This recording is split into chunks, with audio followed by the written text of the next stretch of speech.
And we're live. Yay. Can you say something? Your audio. Yeah, yeah. Okay, there Can it you hear is. me? Yes, I can. Good stuff. Cool. Hello, everybody. Welcome to the fifth Cantata modding stream. Woo! We've been doing this Woo! for We're here. 10 weeks Almost three now. months now? Yeah, Yeah, that's like three crazy. months. 2.5 months. Um, you might have seen, this will be our last stream for a little bit. I think that, I guess, let me introduce myself first. Excuse me. I'm Kyle Cookstell. I work at After School, and I am sort of the creative director and a programmer on Cantata. And I'm joined by. Hi, I'm Rogue Fong. I'm a gameplay programmer here at After School working on Cantata. Very exciting. Also last stream. I'm glad to see that there's folks and already we live. Yes, we are. Tan Squared's back. Glad to have you, Tan. Yeah, so basically so just to sort of recap, so this is the fifth stream of a series that we've been doing on modding. And the goal with the stream was to show everyone kind of like the like really nitty gritty cantata mechanics stuff. Specifically because when we talk about cantata, what we often talk about is that the like the game that we're making that you'll be playing like in the campaigns, like I have this little thing here. The game that you're playing in there is sort of one permutation of what's possible with cantata's mechanics. And the reason that's only sort of one version is because the game itself has been built basically from day one to be very modding friendly. So anyone who wants to come in and make their own sort of version of cantata, or even like their own totally Strategy separate game. strategy game, whatever, can do that with the tools that we're providing. So what we wanted to do was to show sort of everyone first, like all the little nitty gritty things that are possible. And then sort of the future streams will be talking a lot more specifically about like cantata specifically, both in terms of the factions, the commanding officers, how we're sort of doing stuff. But if you're watching that, you'll sort of, and have watched the stream so far, you have more context on like how we're actually doing some of that stuff and how you can do similar things inside of your mods or whatever. So this is the last modding stream for now, that we'll do, and then like I said, we'll be moving on to more stuff that's more specifically about like cantata gameplay, cantata stuff. So if you don't care about modding, I know someone, I think his name was Mad Dog on Steam, was like, I don't care about modding. I want to hear about the gameplay stuff. Totally hear you, and any other people watching this. That stuff is coming next. This is sort of just to build a foundation of the game's mechanics, and then we'll talk more specifically about them sort of in future streams. As a reminder too, if you're watching this, we do also have a forum here that you're welcome to come join. You can come talk about cantata, you can talk about the modding stuff, you can talk about the game mechanics, you can ask us questions. Still sort of quiet, so if people want to come join and throw some stuff out there, we try to kind of, keep the conversation going where we can, but we're also busy making the video game, so sometimes it's hard to remember to do stuff on there. But anyways, if you want to talk about the videos, I make a new little post each time for like the last stream that we did, so if you want to just come reply, ask a question, whatever, this is here. You can also, if you're on our Discord too, you can actually sign up for the forum using your Discord account. So you don't even have to make a new account or anything, which I know some of you are tired of having accounts, so that should be easy. So Nice and integrated. with that said, I think we should basically get into it. Um, Yeah. Maybe let's do a quick overview of let's look at the map that we've made. sure. So I'm going to pull up the medieval map that we made here, and then this is what we've been sort of building over time. So we imported, actually, I'm going to load up the modding version just so we can see it without the vision stuff. Yeah. So you can see, so we imported these like custom terrains. That was part of the first and second stream. We imported these custom units here. That was part of the third and sort of fourth stream. But yeah, like this is the thing that we've been building. Yeah. It's like messy. It's not, you wouldn't necessarily give this to someone to play, but the idea was to show people how easy it is to just bring sort of fully custom stuff into the game. Yeah. And we've even stumbled upon a little emergent storyline just by adding these characters in. We have. We've got this necromancer horse, or is it the necromancer I think horse? it's the Neck Rogue Mancer horse. If I Yeah, let's see, it I is the can. necromancer horse.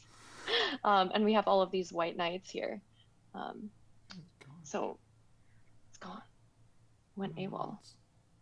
It's not. It's not visible. Oh, I see it. Oh, I Maybe I see. forgot to add it somewhere. I don't know. It's there though. All right, There it's it there. is. It's there. You can see it. Um, yeah, and also, I guess today, because we're gonna be covering like pretty much the rest of the mechanics, there are no spoilers. Ask any questions. Um, we really want to just try to give you as much information that we can this stream. I think we are going to start by uh, talking about and adding. Um, so we have these few new features. Should we talk about them and show them on Discord, or should we just talk about or not Discord, Depot, drop on death, or should we just talk Ooh. about because Let's talk about that after we talk about the projects and supply lines because it's sort of another little thing that we'll build.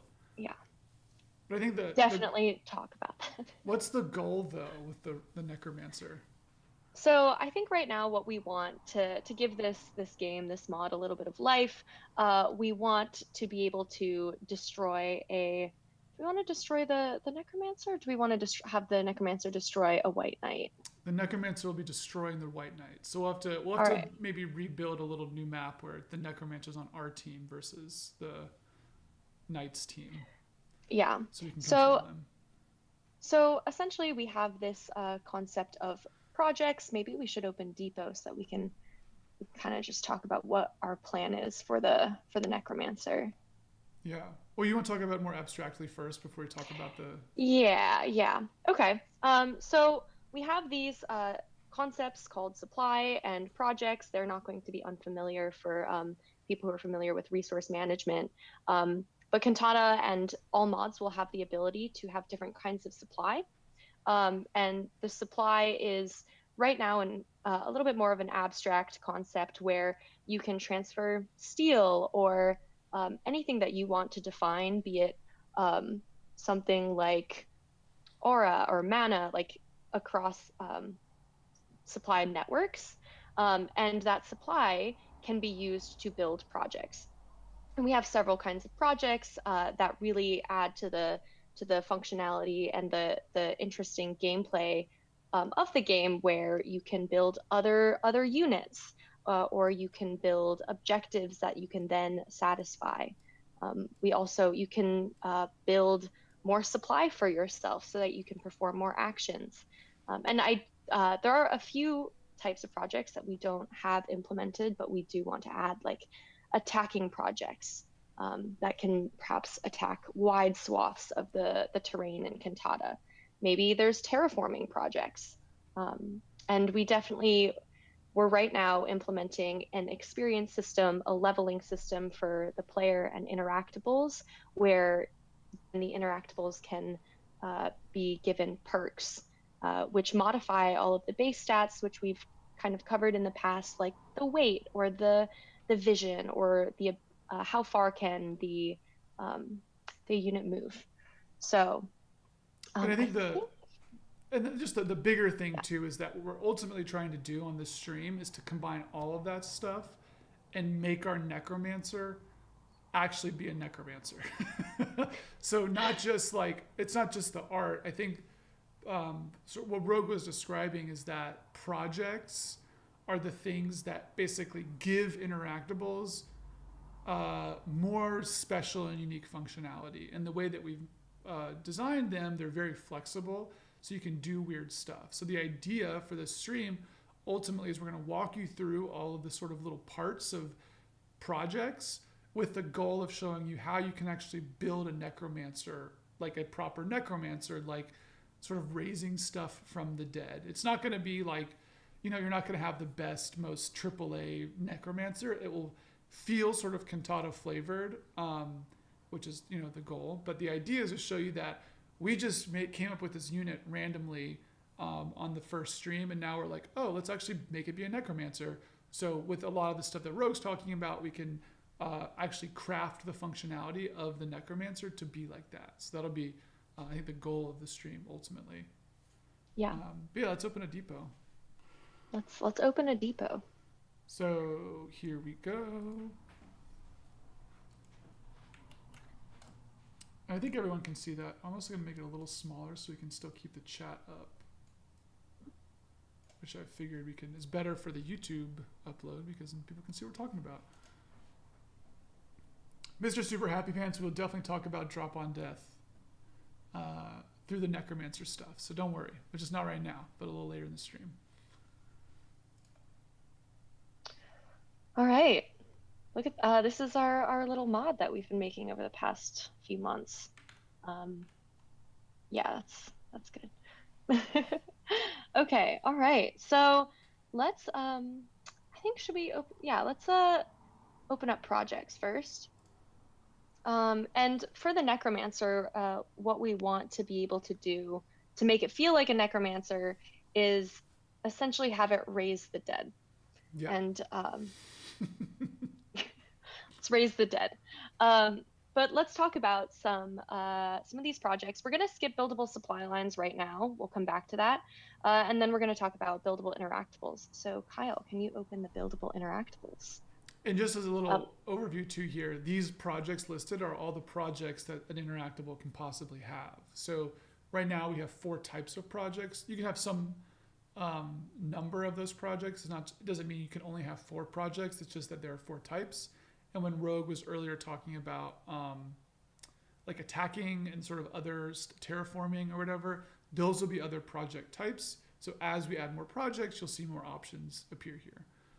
So the first one, buildable interactables. So we'll open that up. Yeah.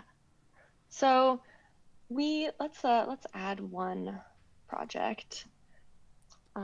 Okay, awesome. So what we can do here in this buildable interactables is maybe we should actually open up the depot and show the panel, the project panel. I think that would provide a little bit of context. Oh, on the interactable itself? Yeah, on the interactable itself. I don't know if it'll show. I guess it'll show for the debug ones if we have them, because they won't show it if it doesn't have any projects. So let's see if anybody has projects. Yeah. Like, I don't think these. Yeah, they just have storage. Everything has storage. All right. Never mind. Yeah, let's just add one. Yeah. So I think conceptually, building an interactable is a easily graspable concept. Let's see, there's a drop down for an interactable that we can build. So we can build another White Knight, or we could build a Necromancer horse. If we add more interactables on the interactable sheet, we'll be able to select that as well. So if, for example, there's some kind of skull or zombie or some creature of the night, we could build that as a project. Right. And to really drive that home, the idea is that like any interactable can build any interactable. Right now, you are limited by only being able to build stuff that's in your same mod. We're trying to figure out ways where you could like have one mod be able to build something from another mod. We're not super sure how to do that yet. So right now, if you want to build something, it has to be inside the mod because we don't have like cross mod referencing yet, which is like a sort of a small limitation, which is unfortunate. Hopefully in the future we'll be able to more easily add stuff, because these values here are just basically they're just masking a GUID, like a unique ID string. So we could make it where instead of doing the pick list, you literally just hard code in a GUID value that references the value of another mod. So we're hoping in the future you'll be able to build, you can like have some mod that builds something and some other mod, and that's whatever. Right now you can only select what's in this sheet. So you're not gonna be able to see the stuff in like the core mod to build. You can only see what's in here. Yeah. Okay, let's maybe go to the first column now. So one left or 2 left, the build range. So for an interactable, you will place an interactable on a map once the project is executed once you're able to actually build the interactable. And that build range refers to the tiles outside of the interactable, kind of like the move grid that we've seen or the vision Mm-hmm. grid that we've seen. Where can you build? Yep. Um, all projects will have some kind of requirements necessary to satisfy the execution. So if we open that, Do you want to or skip over those maybe, real fast though, just because okay, it's a little bit of a rabbit hole. all right, fair, fair. We won't even look in the rabbit hole yet. Activation sound and execution sound. These also are drop downs. You have access to the entire list of sound effects. And this, when does the activated sound play? The activated sound will play. It depends on the type of project. This has an activated sound because some projects will, when you click them to build them, it's basically the sound it makes when it's clicked. And then executed sound is the sound when it's like actually done. So you'll click a button and you'll see it when we do this interactable. You'll click a Mm-hmm. button that will sort of like arm the project and you'll be able to preview where you're going to place the new interactable. And then when you click it, that's the executed sound. That's like, oh, you've done this. Um, Yes. you can choose to have one neither, either, or both, I think is the way to say that. So it's not required, and we by default just assume that it's empty. But if once you can add in your own sounds, you choose to add your own sound here, you can basically assign the sounds that the thing makes. Yeah. Awesome. And so for this buildable, interactable, because uh, once we eventually save and show it on the screen in the panel, it'll make a little bit more sense. Right. But then you have to select where within the build range you can place the interactable. And once you do, that is the executed sound, which is the next column. Yep. Speaking of selecting, if you open up the project info, uh, let's add, so we have some information here. This column called panel UI slot. Uh, what you might have seen before, and if you haven't, we'll show you, is each interactable has uh, like a grid of 12 slots to load items, unload items from. Um, the same goes for the list of projects that an interactable can build. And the slots go from 0 to 11. And I think, do all interactables always have 12 slots? Yeah, any Oh, like interactable has 12 visible? slots. Yeah, you Yeah. can, and then the idea is that you can sort of essentially, so you've got all these types of projects. So right now we have supply lines, interactables, objectives, global supply, which are all up here. Those are types, and then effectively any interactable has 12 slots. So you can put up to 12, which could be any combination of any of those types in those slots. It's possible we could add more in the future if people really need like millions of slots, but for now we just have it locked at 12. Yeah. The build limit is how many of these projects can we build? -1 is pretty much infinite. Um, that means that there's no limit to the amount of necromancer horses that you can build after you're able to satisfy the requirements. But if, let's say, there is a special interactable that you want to build and there can only ever be one, Mm-hmm. you can set that build limit to be 1, which means once you build that project, it can never be built again. Um, so there is that flexibility. Oh, I only ever want to be able to build 5 of the these Tyrannosaurus Rexes, whatever you might want. 5 dolphins on the map. um, so there is a limit to how many projects. By default, we just assume that you can create as many as you want Right. and execute as many of the projects as you want. And then the perpetual flag, Kyle, I believe, Not accounted for yet. not accounted We for won't yet. talk about it. We won't talk about it. I think it was a hack to get around something. That's why it's there. But yeah, the build limit I think is the main in the panel slot. Yeah. And this, Yeah. you'll see when we add this in, the panel slot corresponds to like the number. So that the panels are numbered left to right, top to bottom. So panel slot 0 means it's in the top left. But you could also, we'll just put it somewhere Let's do weird. 3. Yeah. 3. So we'll put it at 3. Yeah. And that means that when you open up that interactable, its build thing, you'll see where you'll see that it's in the third slot. Well, slot index Yeah. 3. All right. Maybe we should, I think there's already default requirements, so maybe let's just open. Yeah, I'll just Oh, get no, it. there's And not. All right, let's just save that. it should work. Save Let's that. see. Does anyone have any questions so far about projects? We're happy to answer any and all of those questions while we open up the medieval mod. Oh, this is on the Necromancer horse. We should probably do that on the White Knight. Yeah, we'll just do the same thing really fast. So I'm just going to quickly go through and just add in an interactable on the White Knight that's able to basically build itself. And then I will put it, it's in slot 3. I think this should work.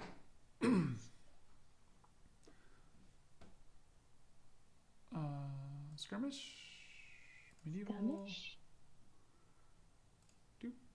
Yeah, so once you, the UI in Cantata it won't show you things that you don't have access to in some senses. So it's not like if you won't ever see a build option if there's nothing that the thing can build. But if it has the ability to build stuff, then it will show you the build thing. So like these that we were looking at earlier, they just have info and storage. That storage being visible is actually a bug. So I actually filed that bug yesterday. But they don't have the option to build something. So if I click these, there's no build. Whereas these, because we've given them a project, they now have the ability to have build here. So when I click this, you'll now see that in slot 0, 1, 2, 3, we have our White Knight. So now this thing has the ability to actually build another White Knight. So yeah. Yes. Go ahead.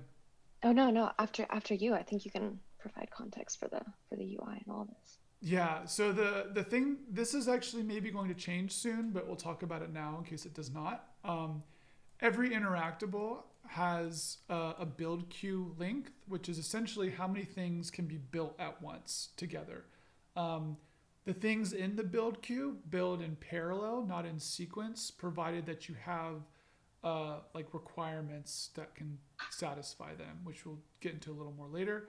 But what this means though is that, so if I click this White Knight here, I can see that in the tooltip, it's telling me its build cost and execute cost. The build cost of something is the cost that it requires to like build the thing. And then the execute cost is what's required to actually like put it on the map. So this normally breaks down where build costs are things like turns or supply, which Rogue will talk about in a little bit. And execute costs are things like AP. So to build something, you have to spend some supply and wait some amount of turns, and then to actually put it on the map, you will spend some AP. Right now, because we just did this really simple one, there's no costs. So when I click this, you'll see that it gets added to the queue. And then because there's no build cost, it's effectively done. So now when I click this, you can see here that the thing that we set, where we set the build range is appearing here in green, and anywhere I mouse over that's green is showing me that's a valid place to put this. So when I click here, I've now built that interactable. So no code, no like whatever, literally just add a line to like a spreadsheet sort of, and then say that it's this interactable, and now it's built. Yeah, and you can click on it and also see that since it is the type of the White Knight, it still has access to all of these functionalities that all other White Knights have access to. So yep. It just makes a new version. It's not like duplicating this one. It's like literally a new White Knight character. Yeah, which is really cool. Yeah, awesome. And it looks like you could have spammed a whole bunch of them, and we have a growing army of White Knights. Yeah, so I could fill up my queue here with knights and then just build. And then because they have no AP costs, my AP is not going down, so it's not great, but I could just make a whole little army of them. Yeah. The AP cost is a nice way to limit also how many actions a player can take in a turn. So do you really want to spend all of your AP to build this mega weapon? Right. Maybe. Or maybe you have to do that in a few turns. Anyway, so let's get back to it. Requirements? Yeah, let's open requirements. It's so fun. Okay, all right. So Any project has some requirements to execute. The requirements are either it's free, like we just saw, or we have some different categories of requirements. Let's start with the turns. Um, the turns is pretty obvious. How many turns need to elapse before you can actually execute the project? If the turn is one, the moment that you put the project into the build queue, from there's a countdown to how many turns. If the turns are two, you'll need to end your turn twice after putting it in the build queue to um, to execute. And I do believe turns in conjunction with some other requirements kind of comes last. Um, so if you open up, let's see. Well, or maybe should we just like show that turns work? I don't know. Sure. Yeah, let's Oh, say, and oh, go ahead. one turn, and then we can add global supply. Global supply is It it doesn't is a work. requirement. It doesn't work. We sort of skipped We over it. don't. Don't worry about global um, supply. You never so saw it. don't yeah. All right. So one turn. And that also is a nice limiting factor. A lot of these requirements are um, interesting in the way that it provides a lot of flavor towards your mod and also um, just limits the amount of things that you're able to put on the map. So you can't, well, I guess you can make it such that you can spam a bajillion interactables. But I think that there's a lot that will provide a lot of sophistication in what is required. So let's add this white horse, white And knight. you can see too now that the UI now reflects that there's a turns build cost up there. So whereas before when I clicked it, I didn't have the ability. I didn't see that. It just said like what it says in execute cost, which is that there's no cost. But now because we've added a turns requirement, the UI is now like, oh, take a turn. And when we click this, you can now see that it's telling us that there's one turn remaining. And then if I actually click the thing in the queue, it'll open up this little panel over here, which is a breakdown of requirements. And so what the saying is that if I mouse over this turns requirement here, I can see that 0 turns have elapsed and I require 1 turn. So now in 1 turn, it will be done and then we can do it. I can also add multiple of them. So I could have multiple working on them at the same time. And then in next turn, all 3 will finish. Yeah. Shall we end the turn? Let's end the turn. And then we should see a little notification as well. Whoop. There you go. Beautiful.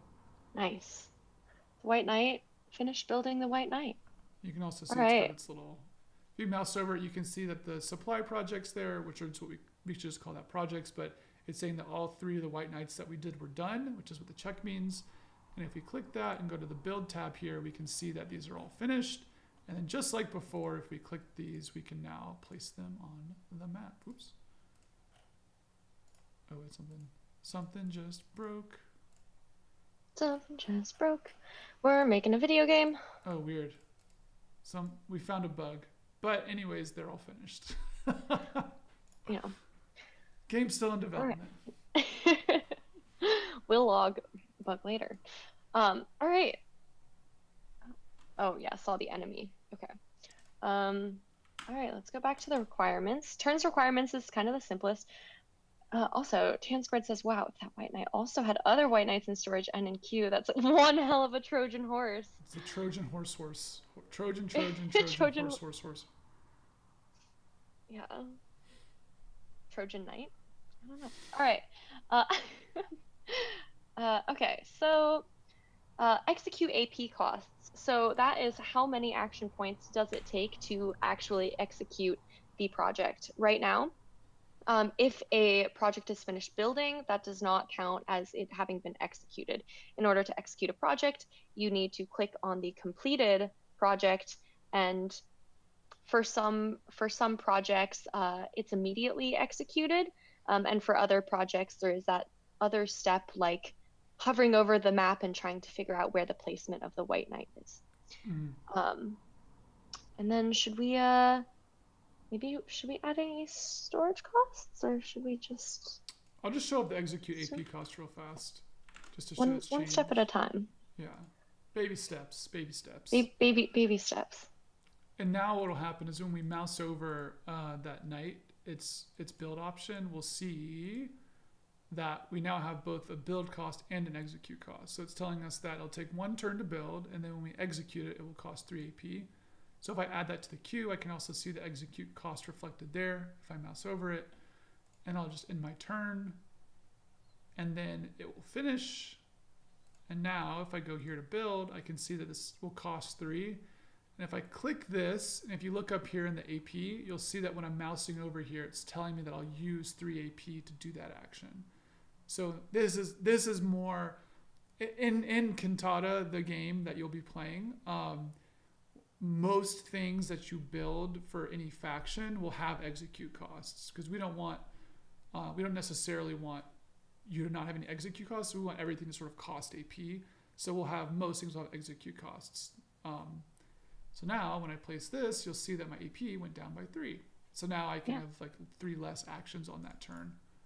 And so on any turn, you could only, I guess, build 3 horses.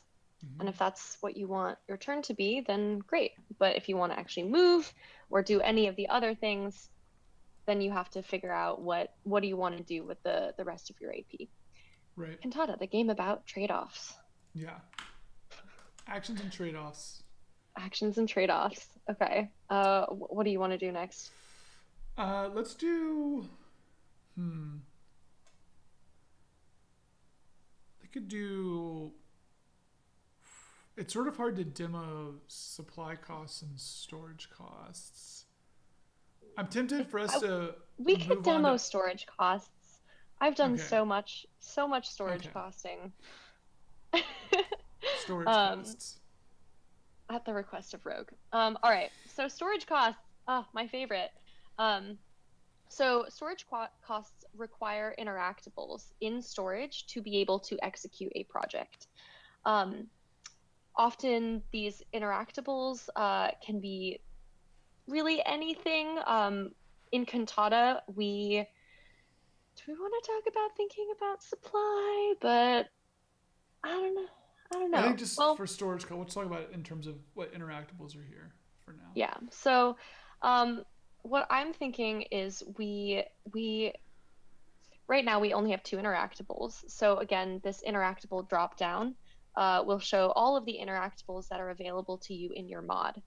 Um, I know that the white horse can only load the white horses, and that's the only units that we have on the map and access to in this mod. So we might as well require some white knights in storage to be able to execute building this white knight. Right now we're doing it's kind of like a 1-for-1. Uh, but we can also change that. So this amount is how many of these interactables do we need in storage. That interactable can also be like a smaller interactable, like a 3. conscript is loaded into a huge machine um, to be able to execute some project. It also doesn't have to be building another interactable. Um, Actually, maybe let's uh, yeah, I guess we'll just do that for here. We're staying in the same project. So let's require 3 white knights um, to be able to execute building this white knight interactable. It's sort There's, of we're gonna, weird, but it's, just so we don't have to build new you'll see. interactables for a second. Yeah. Yeah. And this consumes upon completion essentially means will these interactables that are in storage be consumed or destroyed upon the completion or the execution of this project? Right. So is it checked or unchecked? Okay, it's checked right now. We keep it checked So for now because I think it might make more sense to see that they get used. yeah, I think that makes sense. So basically what's going to happen here is in order to place the white knight on the map, we will need 3 white knights in storage. And once we do place that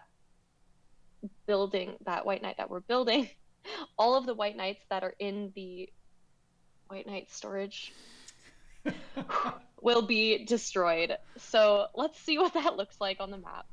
And I think I'm Love just white going to knight. double check and make sure that this can load stuff. I guess it has storage, so it looks like it can. So load yeah, load range of 5, unload of 1, and then it itself, over here, storage attributes. It can, yeah, 12 slots, not flying, 10, 1. Okay, cool. This is stuff that we talked about last stream. So if you're more interested in this splay here of stuff, then watch the last stream because we go over input supply slots, sprite index, storage, all that. But in the spirit of time, we will not go over that. So just to review here, like what Rogue was saying, you can sort of see the little trail here. We're inside the projects of the White Knight, in the one of the buildable interactable projects. This is just one project, by the way. This is not. We could really easily add another project, like if we came here and started adding more interactables to build. We could do that, but that project has requirements, and one of those requirement types is the storage costs, and the storage costs require White Knights, which is weird, and you might not ever do that, but we're gonna do it here. We're gonna do it here. The Trojan horse just got way more Trojan horse. Yeah. I also could have just said that full on the of stream. horses. Yeah. The horse, yeah, exactly. Stop horsing around. Goodness. All right, let's open the map.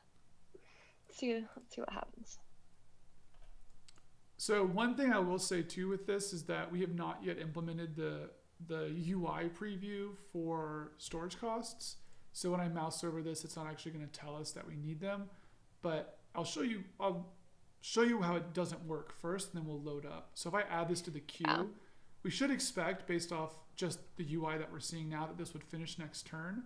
But if we end this, you'll see that the green check doesn't appear. That's a bug. Oh, it does. That's a bug. Did you save the? I don't think I saved it. That's the bug. I didn't save the mod. I was like, I have tested this thoroughly. I was like, I tested that. That should work. Okay, I'll go back here. So let's try that again. So if I add this to the queue here, okay, yeah, that'll show you there now. This makes more sense. Yeah. So even though the UI is just telling us we need 1 turn and 3 AP, which we have, it's not going to finish on the start of our next turn because it still needs those things in its storage, which you, me, and all the viewers on Twitch, YouTube, and Steam, what up, Steam and YouTube viewers, know that's the case. But, you know, the game doesn't necessarily show you that right now. Yeah. So if we go to load, so we're going to load up some interactables here. So we're going to load 1. Yeah. And so we can see now there's 1 in storage. So still not complete, right? We have to have 3.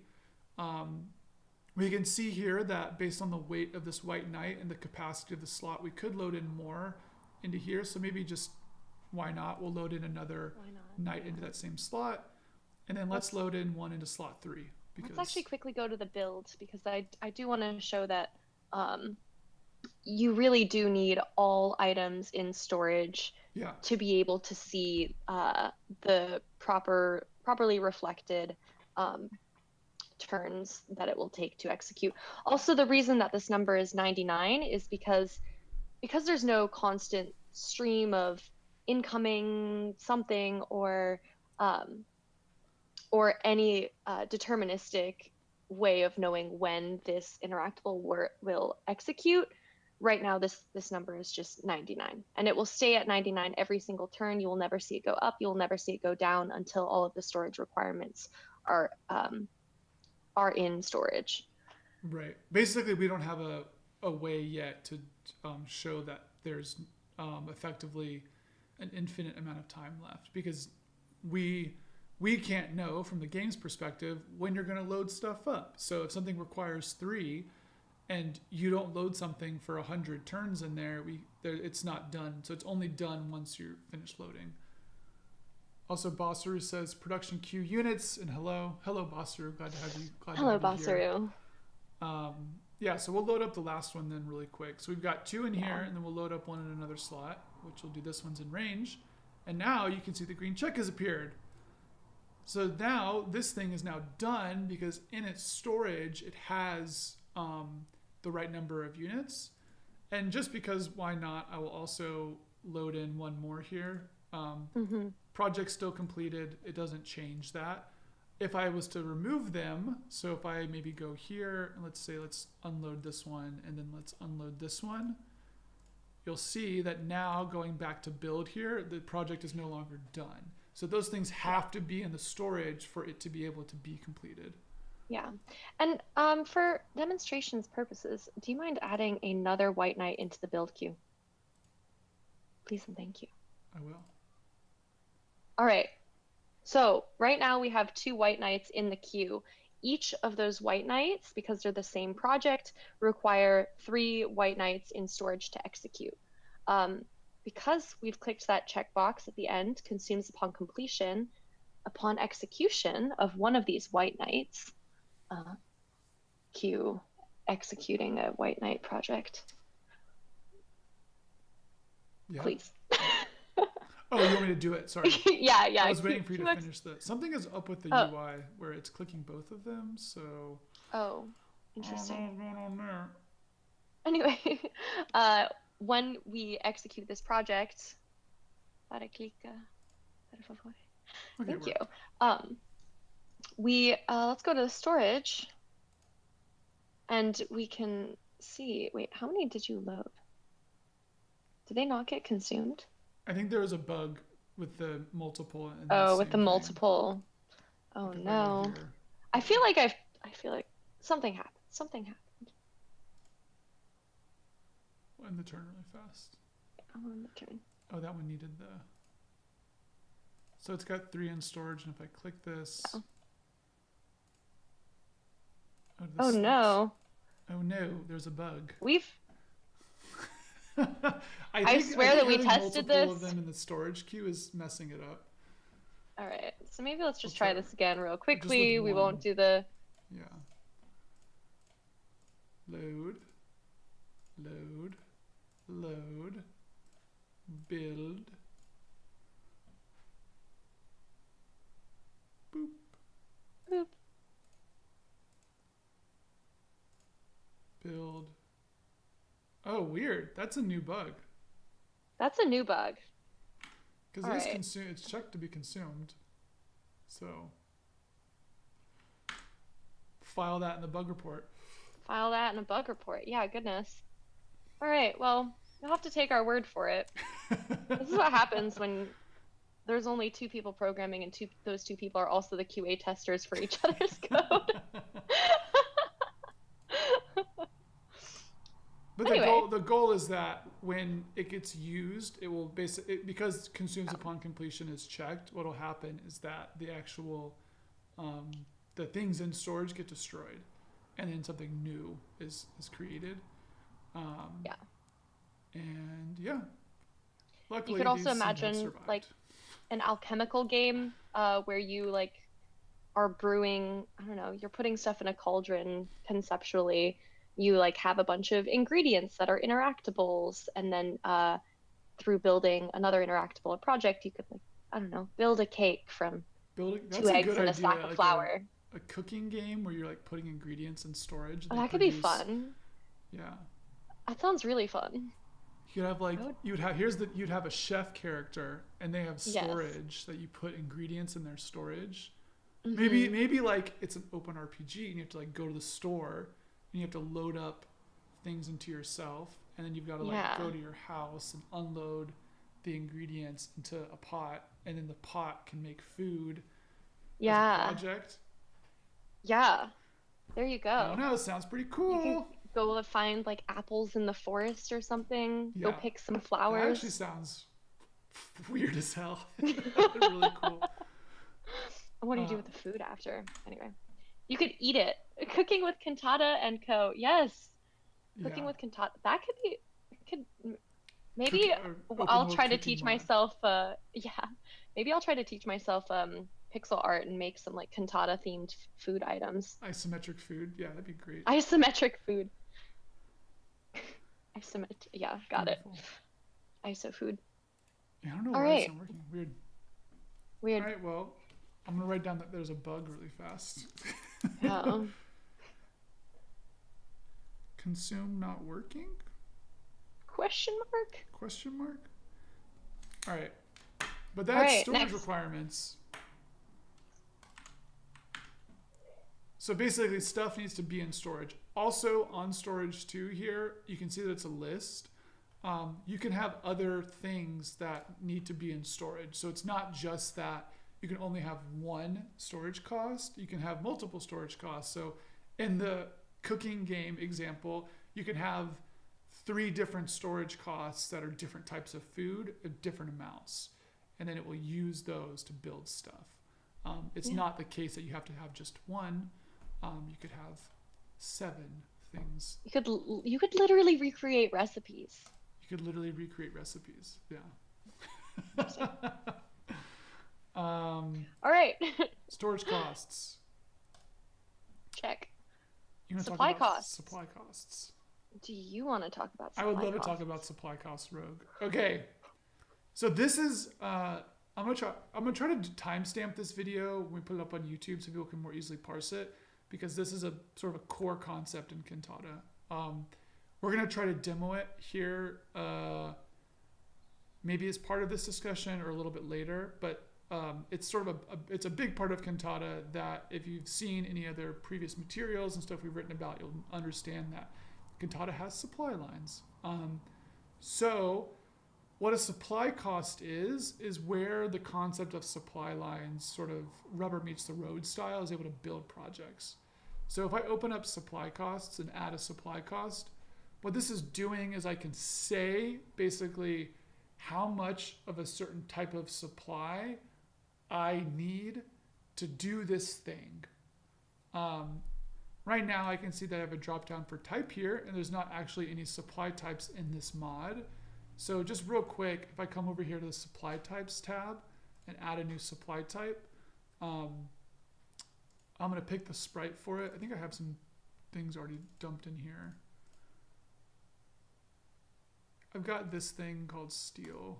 Yeah, we'll just use that. That could be ore, maybe. Ore, yeah, it's called ore. I like ore. It's a fantasy mod. And if I go back here to Interactables, I can see that I have this ore ability to be selected here. So what this is saying right now, so again, on the White Knight, on the buildable interactable project for this White Knight, in the requirements, in the supply costs, I am saying that we need 1 ore. So that's a thing that we will need to be able to complete that project. I'm actually I'm gonna turn off, well, not turn off, I'm gonna destroy the storage costs, and I'll take out the turns cost as well and save that. So right now we need 1 ore. Actually, let's make it be something that's like 3 ore or something. Mm-hmm. The next question you might have is, Kyle, how do you get ore? I would say, great question. So what I'm going to do is we could put it on the White Knight, or we could make a new interactable thing really fast that produces ore. I might do that just because it'll be easiest. Yeah. So I'm going to open up a sprite really fast, and I found a sprite I can pull in that will just make it be like a nice little quick and easy interactable. But also while I'm creating this interactable sprite really fast and opening up the floor to any questions people have so far about supply cost requirements, buildable interactables, whatever. And then I'm going to open up a sprite real quick and try to start cranking on this. So, yeah. Yeah. Mm-hmm. Well, also I think this is as we're waiting for some questions or even comments.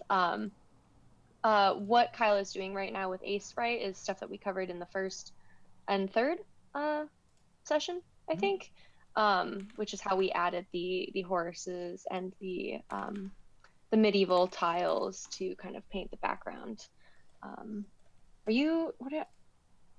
Maybe you can also walk a little bit about what you're doing right now, because what are you building? So right now what I'm doing is I want to, so we have on this interactable here, we have some ability to say that this thing needs ore.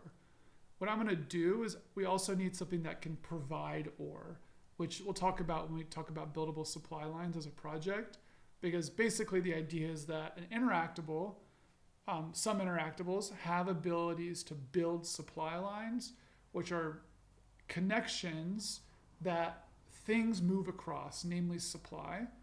And then that is how one thing gives something else that type of supply as a thing. I think this, occurs to me this might not work. But anyways, because we're midstream development. Anyways, we need to also make the thing that's able to give ore. So what I'm going to do inside of ASprite real fast, I'm just making a new sprite sheet to give us some other option for something that's able to provide ore. So what I've done here is open up, this is sort of our template. I think this is actually an older template. I'm opening this up and I'm just going to dump in some sprites I found into here, and then we will put that into the game. Yeah. So, And Bosser asks, so would an ore extract or send stuff along supply lines to allow production queues to fulfill their requirements for yes. extractor? Yes. I think the term that you use, extractor, is kind of interesting because right now, the way that we have it is that what you're extracting is global supply. Uh, that's correct, right, Kyle? Sorry, Global say that again. I supply. was looking at these Oh, yeah. roguelike sprites. Nice. Oh, nice. They look good. They look good. So essentially, the extraction, what we are extracting to create this ore, is global supply. So right now we Yes. are turning global supply abstractly into this ore. Yeah, there's no unlike something like StarCraft where you have specific resource nodes that you have to capture. That might be in Cantata, maybe we haven't really talked about that. But the key idea in Cantata is that each player has this sort of global pool of supply. So you'll start out with some number of supply. The reason I was actually just saying a second ago that I'm not sure if it works right now is I can't remember if we've hard coded that supply amount into players right now because we're in the middle of sort of changing how we handle scenarios. But what happens is that abstract supply sort of comes through interactables that have the ability to produce some type of supply, and that gets changed as it moves through your supply network. So there's no like build this building on this piece of ore or anything. Basically, anything has access to that global supply. Well, anything that you choose to have access to that global supply can have access to that global supply, and that gets converted into more tangible types. So the abstract type is sort of faction flavored, where humans might have like money and machines might have parts or something, and then that stuff through the things that are on the map gets turned into more specific types that are then required to build more complex interactables. Yeah. And Tan Squared says, thank you for the StarCraft reference. This helps me understand. Yep. Yes. It's a solid point of reference. Is there a limit of global supply, i.e. one player has a lot of financial stuff to draw out global supply and the other has less? Does that mean one player is unable to get more access to global supply until the other loses some global supply?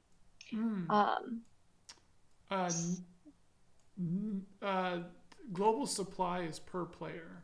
So there's no like resource contention. Like again, thinking of something like StarCraft, there's nothing where you're going to have to be racing nodes or something to like beat someone else to get to the supply.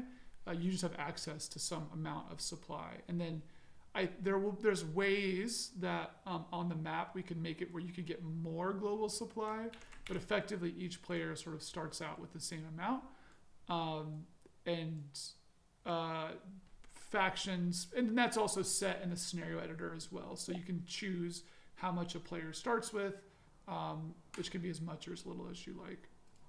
Yeah. And there is a conversion rate between the global supply. Also, that was Bossery's question. But there is a conversion rate between global supply and certain supply types.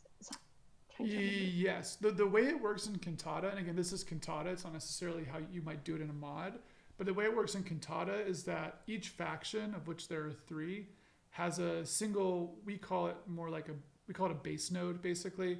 And that's the only thing that's able to directly convert global supply into a base supply type, and everyone else requires that other stuff. So no one really uses global supply. It's required to pass through these base nodes, which is that's how we do it. If you wanted to, you could totally make a game where like everything uses global supply, and that would be maybe interesting.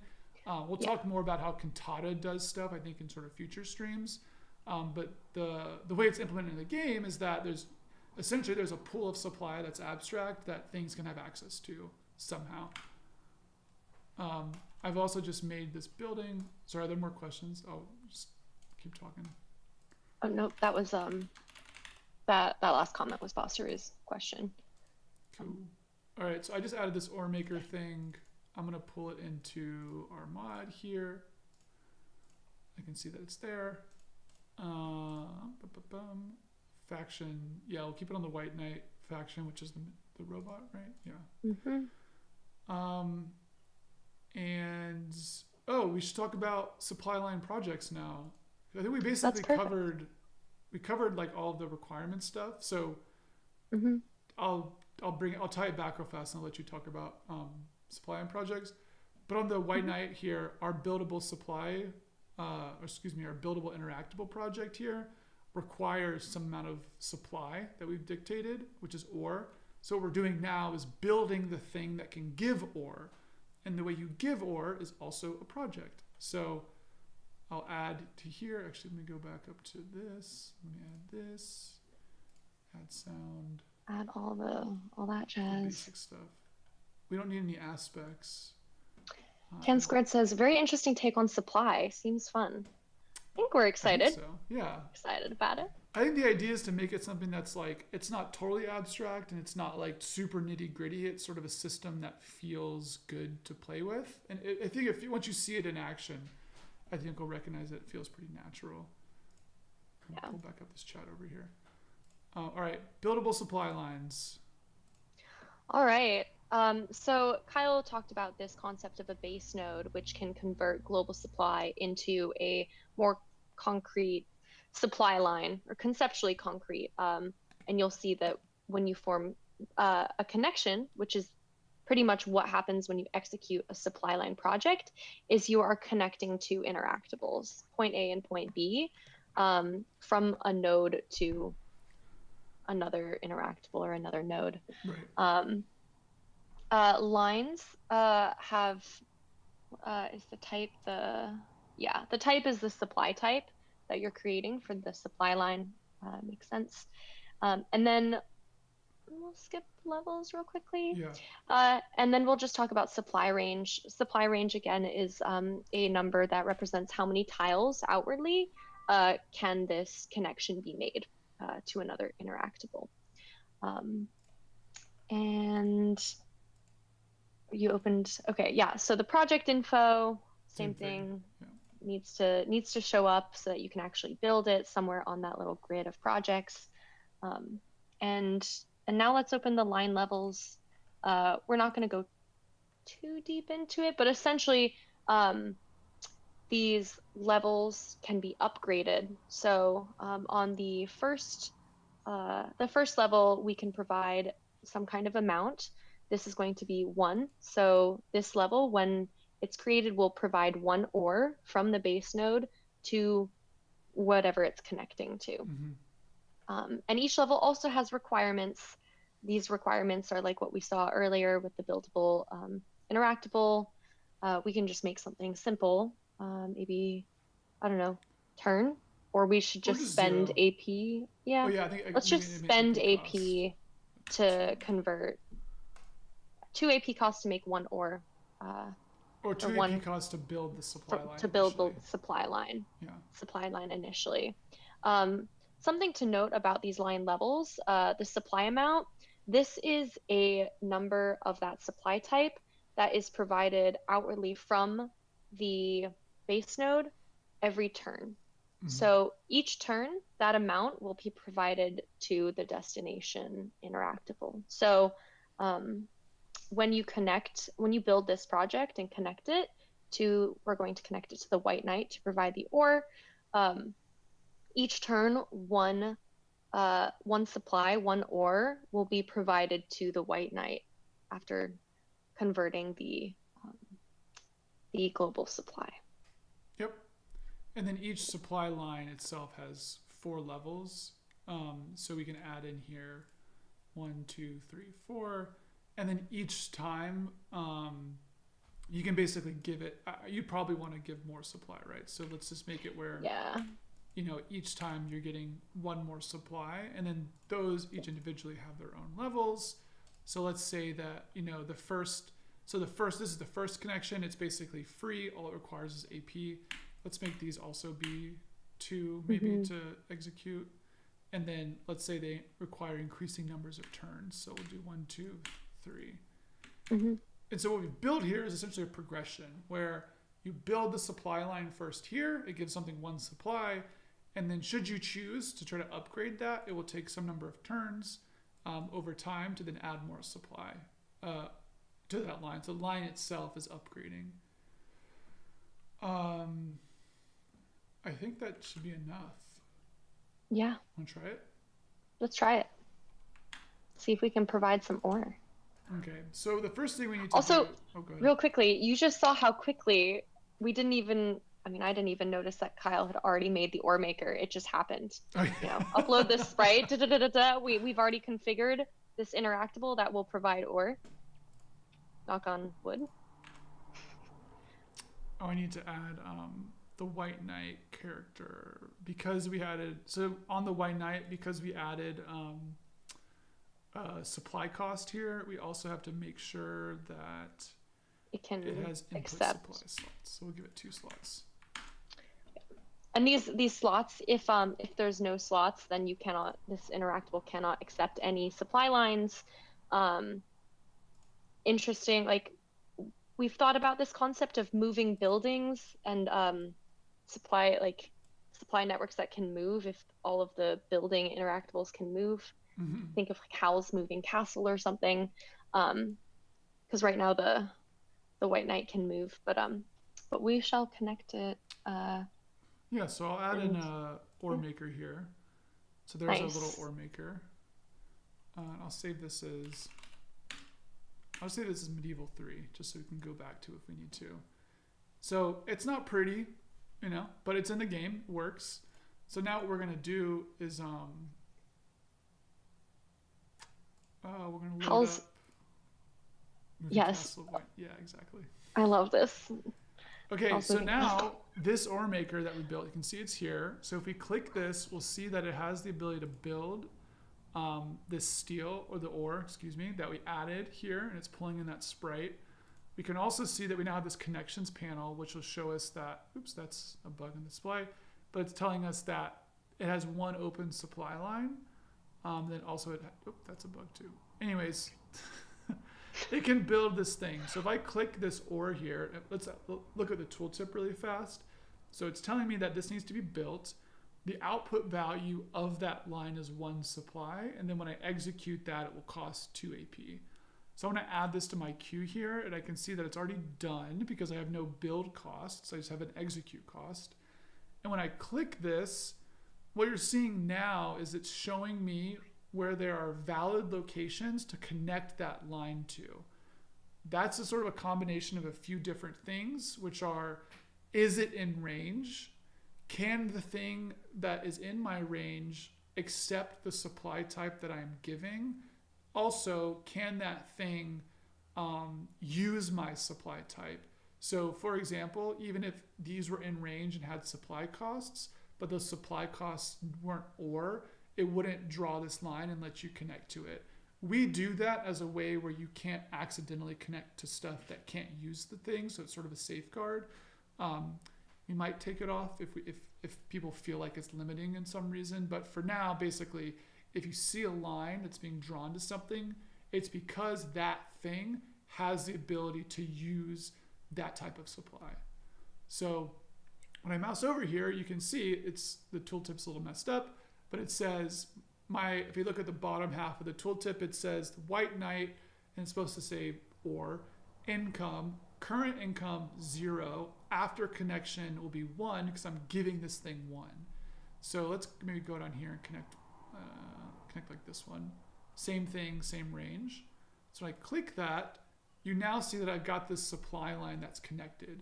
So what that's doing, like Rogue was saying, was that it's giving this thing some income. And if I actually click this and go to my connections here, you can now see that I'm getting 1 income of that type to this interactable.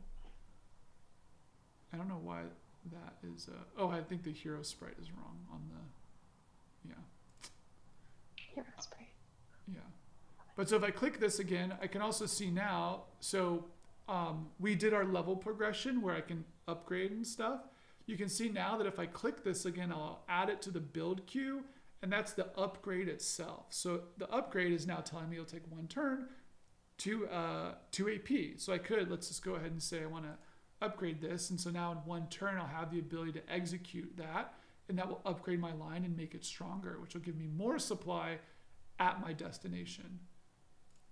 And so when I click the white knight here, and let's say I want to add this white knight, you can see that the build cost now is telling me you need 3 ore, and the execute cost is still 3. And so when I click this and then click it again to show that my manage type here, that's a bug too, you can see that's telling me I need 3 ore.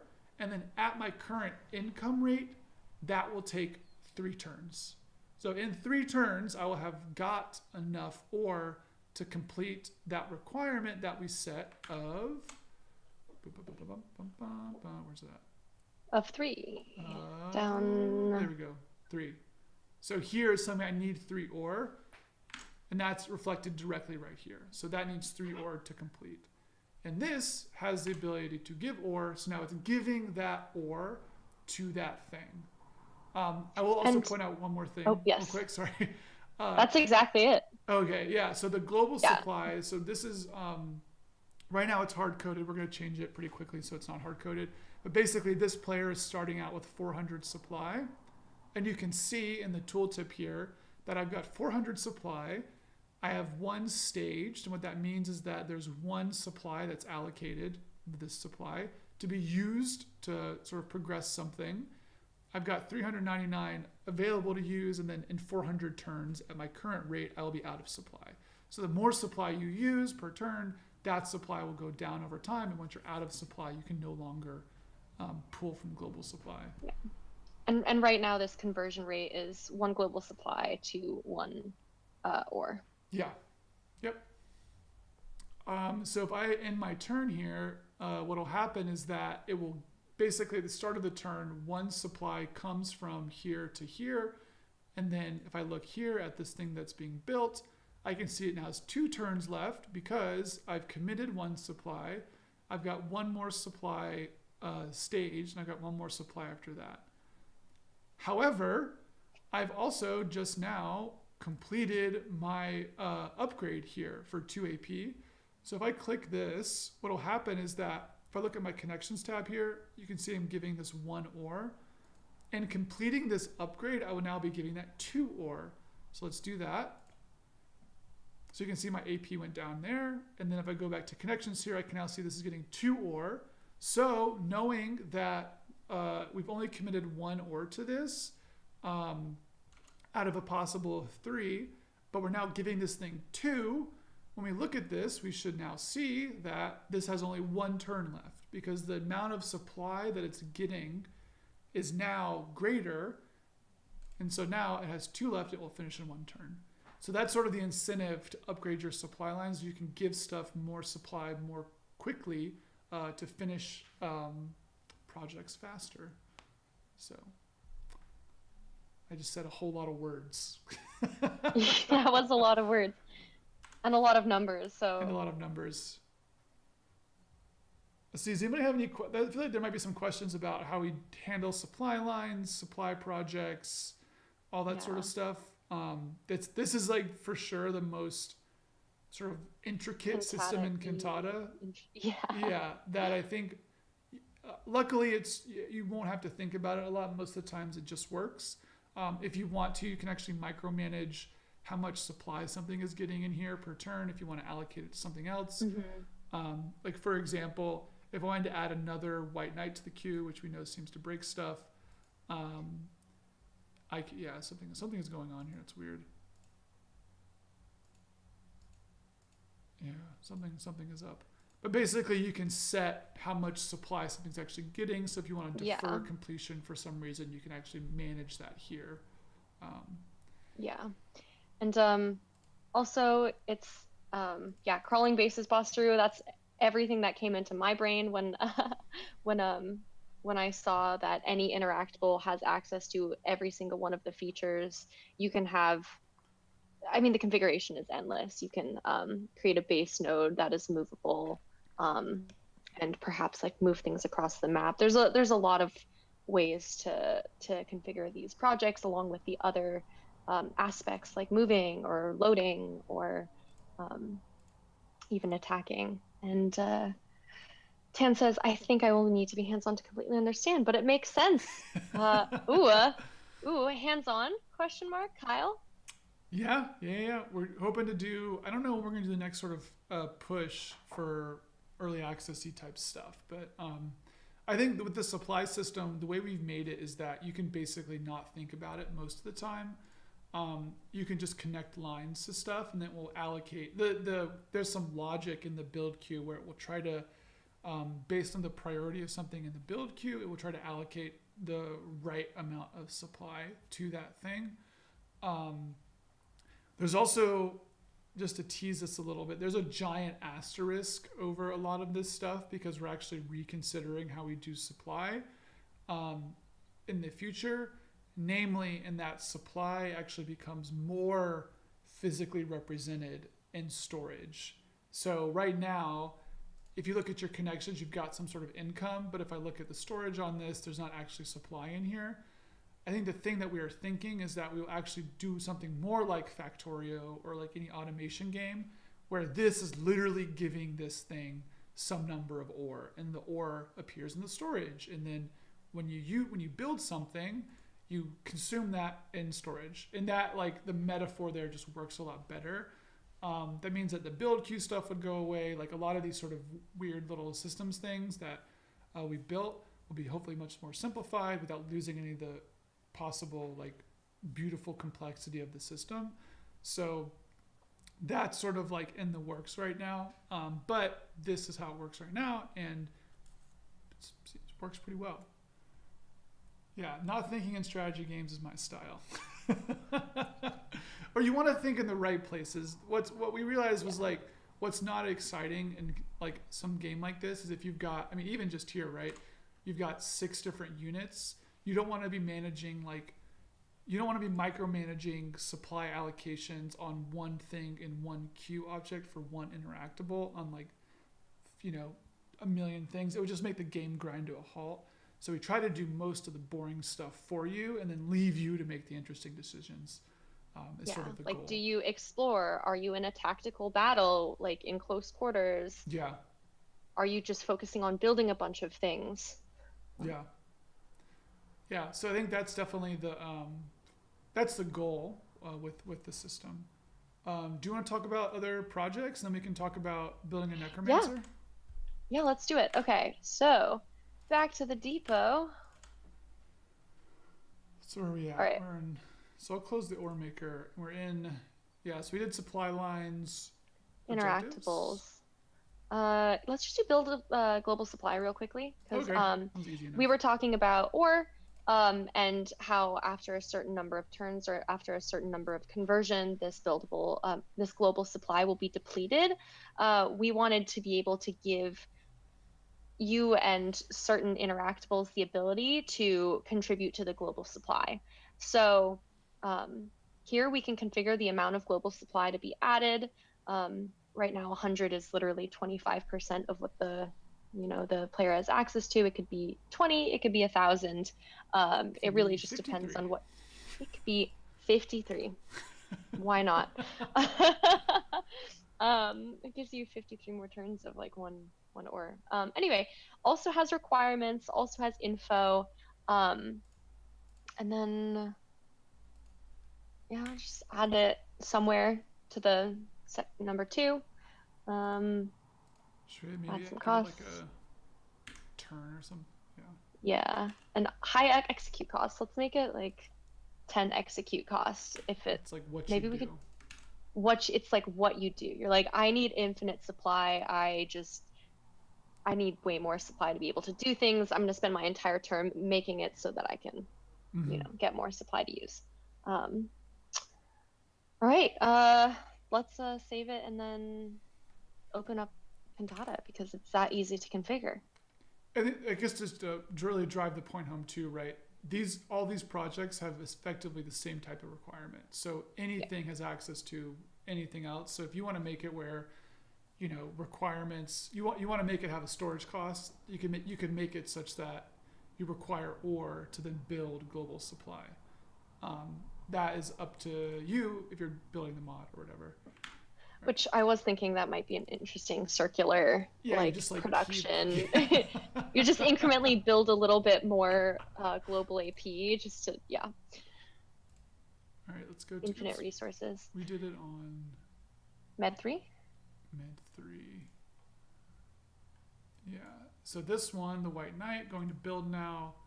Oh, there's no project image, and we haven't done the tooltip for it yet, but we'll add it to the queue anyway. Yeah, Yeah. there you go. Add 53 global supply. Wonderful. That's a great. And so now it should be done because it took one turn. And if we click to build, it will cost 10 AP and should give us 53 global supply, which we'll be able to see up here. There you go. And yeah, we used all of our AP, so that is our one turn. You could imagine even just chaining these big progressions as well, where you have to like sacrifice, I don't know, 10 of like your really good units to be able to build this huge machine, then has a global supply project that will like take all of your AP for one turn, but will add you, like bestow upon you 1,000 global supply. There's no too grand of thinking. Yeah, you can really why do not? like, or you can make it be really, or you could just make it be where the whole game is about giving tons of global supply. And that's the thing. You could have it where like you were saying, you have to consume stuff in storage. You can, like, there's no really like limit to requirements really. Yeah. So if you want to make something be a big deal, you can really easily do that. And then what matters in your mod is sort of up to you. Like if maybe global supply is not scarce in your mod, and so it's all about getting tons of global supply, whatever. For Cantata, we'll probably make it be much more special. Like the stuff that grants a global supply is like probably very, very little and has very high requirements because we rely on the scarcity of global supply. That's what's beautiful about all the modding. Yeah. It can be as abundant or as scarce as you want. You can have infinite apples to make apple pies, or apple pies yeah. I feel like what it would be, here's the cooking mode version of it, is that you've got you have money is your global supply. Okay. And then you're like making food, and then you have to like unload the food to a vendor that can then sell it. And so you get money for the food that you make. Yes. Or something. And then you buy it to make more food. And then there's something. Like maybe, different ingredients or I don't know. But yeah, there's some kind of market economy in there somewhere. Objectives. Cool. Yes, objectives. All right. I don't think we've really talked a lot about objectives. We haven't. At all. Maybe not at all. I don't think we've talked about it at all. Objectives are how else do you describe? Okay, an objective is something that you need to satisfy. It's like a checkbox that also has requirements, like attack a enemy or something, or what? The requirements that are basically like requirements that are, I guess it's more like conditions. So what you can do is that some interactables have the ability to basically build things that you'll see them appear in the UI, but that have conditions that can be completed for some reward. The reward aspect and the condition aspect of objectives is not implemented yet, but we can show you really quickly what it looks like to build an objective. I think that'll probably be enough to get the idea. So we'll just say, I don't know, it takes one turn. We'll call this tan squared. Nice. And then short description. We'll keep a short description. And so now if we go in here, we can build the objective and then it will pop up. There's like weird, the reason that this is in here is that one of the units in Cantata is sort of a prophet. And so when they have the ability to make prophecies, so prophecies we treat as objectives, and those objectives have rewards. So that the sort of loop is that a prophet or the prophet can make prophecies that could turn into objectives, and when those objectives are completed, the player is rewarded with more global supply. So the idea is sort of that there's this, it's thematic a little bit. You could use it for whatever else. It could be, I don't know. And then those prophecies too, based on the like the build conditions here in project info, we could say that there's, you can only build one or something. So you can only make that prophecy once. And then when you do it, you kind of have to complete it. So, it's really up to you how you want to do that. So I'm going to go in here. Enemy spotted. Go to build. And so down here, I put it in slot 10. Also no tooltip yet. But if I build it, you can see that it's called tan squared. So shout out tan squared in the chat. And then if I end my turn here, it will complete. And then once it's completed, I go to build. I can build this objective. And if you watch right up here in this upper left area, boop, it has appeared.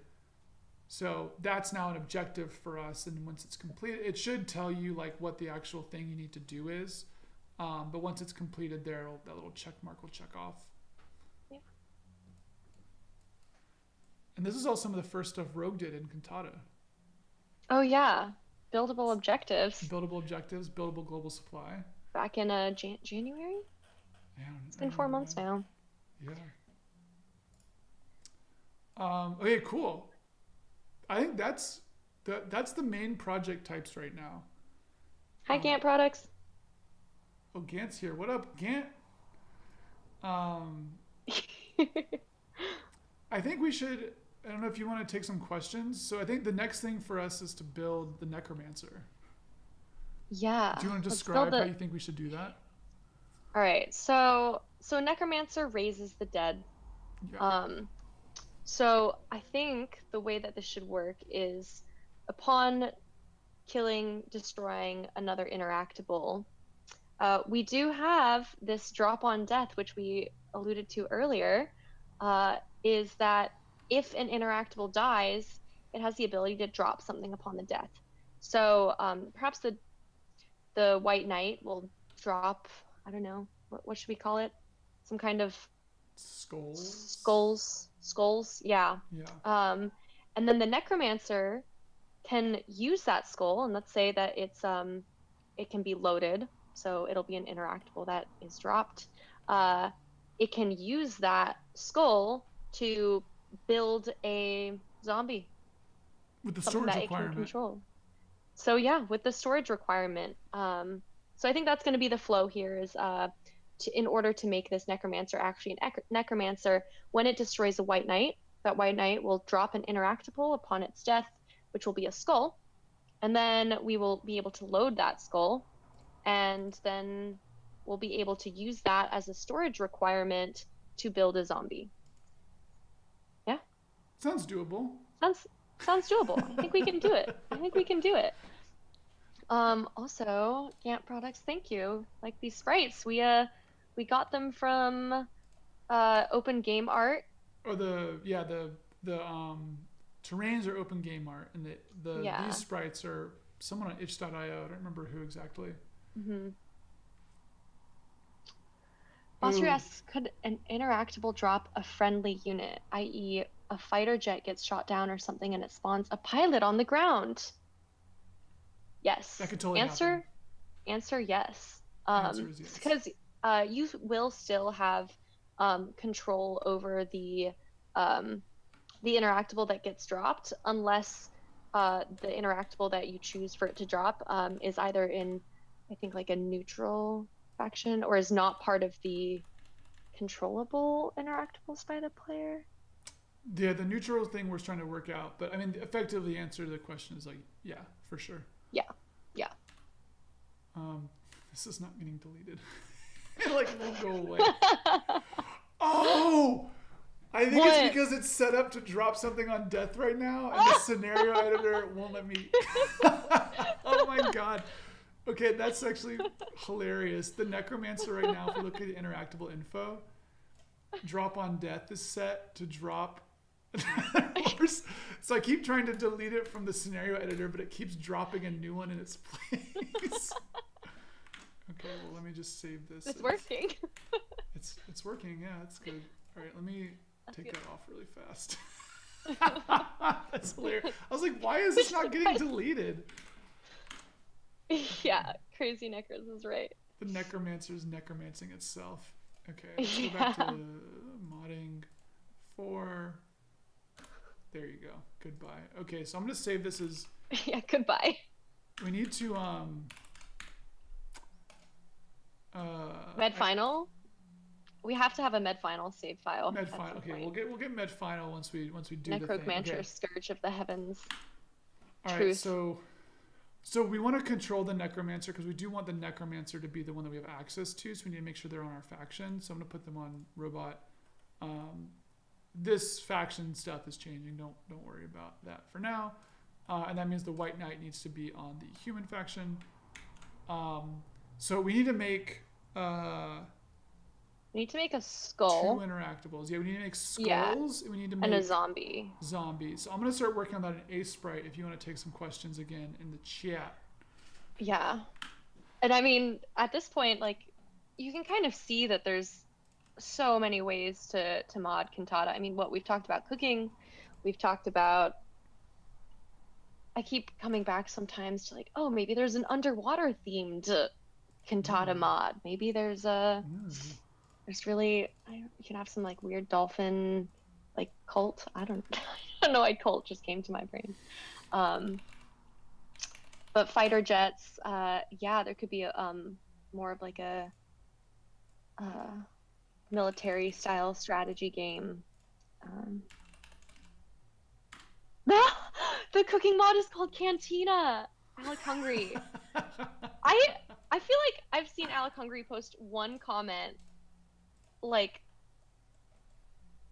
on a stream that Alec Hungry has showed up and commented, and it's always just a It's always about crazy food. pun.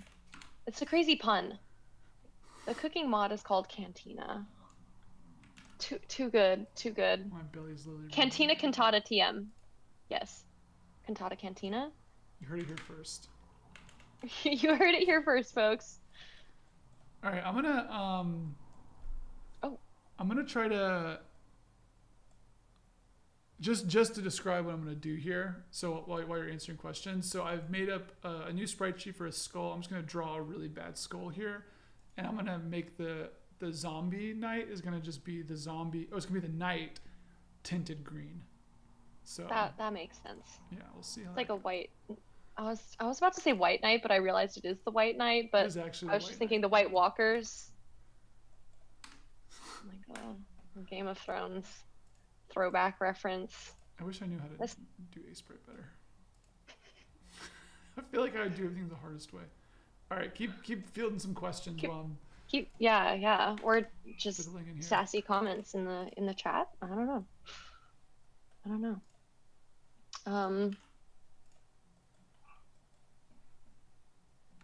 Silence, crickets. It's okay. It's also me too.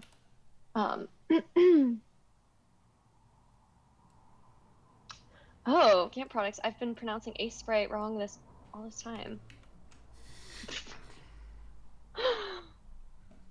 Maybe that's an asinine comment? Bad pun. Oh, we could assemble the Cantata Cantina band. The Cantata Cantina Bon Marie. Double boiler? I don't know. Yeah.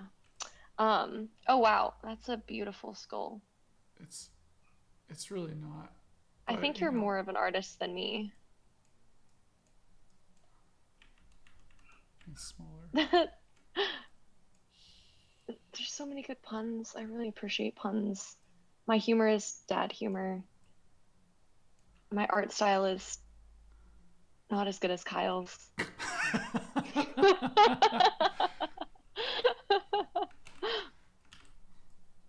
Oops. Oh, nice. I think that's a good skull. It's like it's gonna be really big. The skull is It's gonna gonna be be very big is skull. it's gonna be a very big Okay, skull. my belly is totally rumbling right now. It's just like We've been need talking about the need Cantata Cantina too skulls. much. It needs skulls. I would. That looks. Oh no, it doesn't look delicious at all. But now everything sounds delicious, abstractly. Yeah. So we're gonna make a zombie. Um, we could do any other number of things. We could make little ghosties. I don't know. That could be a fun um, drop on death interactable. It could be as grotesque as you want. It could be. We've also talked we talked about there's little a critter. I like the idea that I think in the future we were also thinking about dropping on death could also be multiple and spawn in a grid. Um, so if, for example, the White Knight were to die, there might actually be two interactables that drop, and one is the horse skull, and one is the knight skull, or maybe it's like armor. Um, you could also see how there might be some way to drop armor, and then load that, and by just collecting enough metal, like one armor and one um, something else, you're able to smelt something together. I don't know, build something else. Yeah, beautiful shortcuts and macros. Yes, yes, very, very satisfying. That is a good tint, by the way. It sort of look I like think it's a. Yoshi. Looks like a little dragon. Look at him. All right. So, Oh, that's pretty cute. Pretty cute, not creepy. or I should try to make it so that you can see the chat still. There we go. Is there a way to just change the hue of everything? Maybe? Um, maybe. Because if you could just change the hue of the entire sheet, Oh, just like and tint it maybe, green. yeah, Oh, like tint every, because you did too say late. tint, so Too late. It's not green. not never too late, never too late. It's getting close enough. Yeah. Then we'll do Yeah, yeah, this little bit here, and this is like a lighter green. yeah. I It's think like the design stuff is the hardest.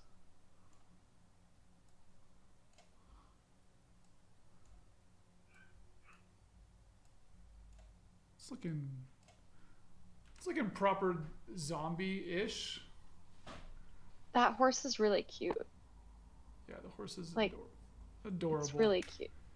But I think it's supposed to be Rains, but it kind of looks like a smile with blushing cheeks. Could be. All right, I have made a skull and a zombie. I'm gonna walk through what I'm gonna do here because this is gonna be we're gonna do everything. All right, so boom, make a new thing. We'll call it the skull. I'm gonna add the sprite I just made inside of Interactables, medieval skull. Interactable info, sure, let's say it's got some normal stuff. Display effects, sound effects. It doesn't have any aspects or projects. It's essentially an object that's on the ground. And then what we want to do is we want to make it such that Can you open? Yeah. Is there a can be loaded? I can't remember if there's a can be loaded flag that you might need to Oh, check good to make sure thought. that it's loadable. I think it Uh, is storage attributes. Oh no, that's it's storage. I think it's just in the Oh, it says highest in level. aspects. No, that's if it can load. Isn't it storage attributes? Max loadable stack size is what it is. Yes. So let's say you can stack up to 4, but the weight of it is like 1. It doesn't like weigh anything. Yeah. Oh yeah, it's just like max loadable stack size, and then is it unloadable or not? Yeah. And then so we want to make it where, so this is sort of a little bit of a hack to get around some limitations in the game right now. But what we'll do is the White Knight will have its drop on death aspect or property here. We'll say that it drops skulls. So this means that when the White Knight dies, it will drop a skull in its place. And the skull, just for the convenience of this, will be part of the robot faction so that we can pick it up. Right. So Necromancer horse. So we want the Necromancer horse to do is that it has a project, buildable interactable here. We'll make this be, oh, we need to add the interactable. So now we need to add Zombie Knight. And we will add in the sprite sheet I just made. Interactables, medieval, Zombie Knight. Nice.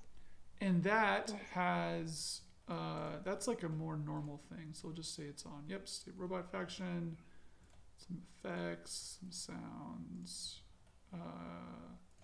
Yeah, let's say it can move and attack. Seems like things that a Zombie Knight should be able to do. Anything else we need on the Zombie Knight? What is this? It doesn't have any projects. Maybe it's really weak because it's a zombie. So its health is like 5. Yeah. Or something. And then on the Necromancer horse, so in our project here, this buildable interactable, we could just call this like raise zombie or whatever, just so we know it for our reference. Yeah. And what we can do is that we want to be able to build the Zombie Knight, and let's put that. And yeah. That's fine. And then using the skulls. How many should we kill? Two? Maybe 2, 3, 2. 2. And then maybe Consumes upon completion will work. Who knows? Maybe, yeah. I also want to make it so that this can load. So let's make sure we can load. So we need to be able to load. Load range of 3. Sounds good. And we also need the ability to attack. So I'm going to make us do a little more damage so we can just sort of knock out these necromancers more quickly. Or the White Knights. The White Knights, yeah. So I think that's good. So, right, so the necromancer has the ability to build a zombie using skulls, and then it can load stuff. Oops, here, aspects, load. It can load things, so it can load those skulls, which will get into its storage. Which do we have storage happening? Good thought. Storage attributes. No. Storage we need slots. To add, yeah, nice. Yeah, so add storage slots, and then weight limit we'll say is 10. Sure. Yeah. Sure. And then in White Knight we've got set up to drop the skulls. Skulls are our faction. They have they can be loaded. Zombie Knight. The Zombie Knight should be able to attack. Zombie Knight should be able to attack. Just, yeah. So aspects here, yeah. The Legion of It Dead. can attack, yeah. Maybe The Legion of Zombie Knights. 3 damage. Yeah. Okay. I think we have built a necromancer using everything that we have learned. Yes. So and do you want to just go real quickly over, like, since you were flying through it, let's just cover real quickly the connections that we made. Yeah. Let's just go everything. So we had already in this mod, we had a necromancer horse and a White Knight. The ore maker we added, but for this purpose, we're not going to necessarily talk about it. But Kyle just created 2 sprite sheets. One of them is a skull, and the other is a Zombie Knight. And so we'll be able to reference all of these other interactables as we're going through. So the necromancer horse needs to be able to attack the enemies. So we added an aspect over there where we are able to attack interactables from another faction and be able to destroy them. So we're going to attack the White Knight. So we allowed the White Knight to be able to drop something upon its death under its interactable info, and it drops skulls. And when it does that, then the necromancer horse will be able to load that skull into its storage. So we made sure that the Necromancer horse had the ability to store um, items in its storage in the interactable info, Oh, storage. um, Yeah. storage attributes. So we gave it the ability to store things and load objects that are not flying. Um, and then we'll be able to load the skull as a target. And loading is also an aspect. So we added storage, but we also added the ability to load. Maybe you can minimize the white knight now because I think yeah. And open up aspects. And so we did give the Necromancer horse the ability to load um, objects like the skull. Once we do that, the Necromancer horse has a project to build the zombie knight. Yep, here. And so we can build the zombie. It has some requirements, and we said that we want 2 skulls that are in storage to be able to build this zombie knight. And once the zombie knight is on the map, we gave that zombie the ability to attack, so that we can just prove that we can create a army of zombies and raise the dead. Um, Sounds good. all right. Let's Let's open up Cantata, and if there's any questions, like you can post them in the chat. But hopefully, that was Hopefully it works. followable enough, and also hopefully it works. I'm gonna so what we need to do, I just deleted everything, so we're gonna go here and we're gonna place the Necromancer here. We're gonna stage a battle. Yeah. And then we'll place the other knight characters just around. It looks like they're running away. This is good. They're afraid. They know what's gonna happen. They're very scared. Mead 5 final. Gone is the Trojan horse, the white knight Trojan horse situation. No the tables longer. have turned. Actually, I want to make sure really one thing. I think I made the white knight's attack really strong. Yeah, it should just be 1. Cool. And cost 5 AP. That way they don't like turn and attack us. Yeah. Okay, so final. Yes, perfect naming. All right, so we want to. The Necromancer is very strong, or is it? I don't remember what we gave its attack. Aspects, attack, 5. Okay, that's not bad. So it will. It should be able to kill these in 2 turns. So we'll go here, and then if we click this, it'll do 5 damage. Oh, there's no attacking animation. It's working. Okay, so I'm going to attack the white knight. And so what we should see is that when this knight is killed, it will drop a skull in its place. Mm-hmm. Boop. There it is. Boop, there it is. Skull. It's a nice big, so beautiful. Big. It's so big. It's. I'm gonna go kill another one as well, just to get a few on the map. That's hilarious that the animation's wrong. And then now we should be able to load these up. Why can't I load you? Oh wait. Oh, is it too heavy? No, it's because it's the. I think I forgot to change the faction on that skull. Oh wait, weird. It should be the right faction. Well, okay. Wait, 1. It's not flying. It is. It has a little stack size of 4. I don't actually know why it's not. It's telling me that it's owned by the enemy. Huh. That could be because. I mean, it could have something. It's spawning. It has to do with the spawn interactable method, which I think spawns any in the little source code. Let's just do a little bit of live debugging real fast. It's in the Interactables, man. Actually, let's look at Interactable. We're live coding, everybody.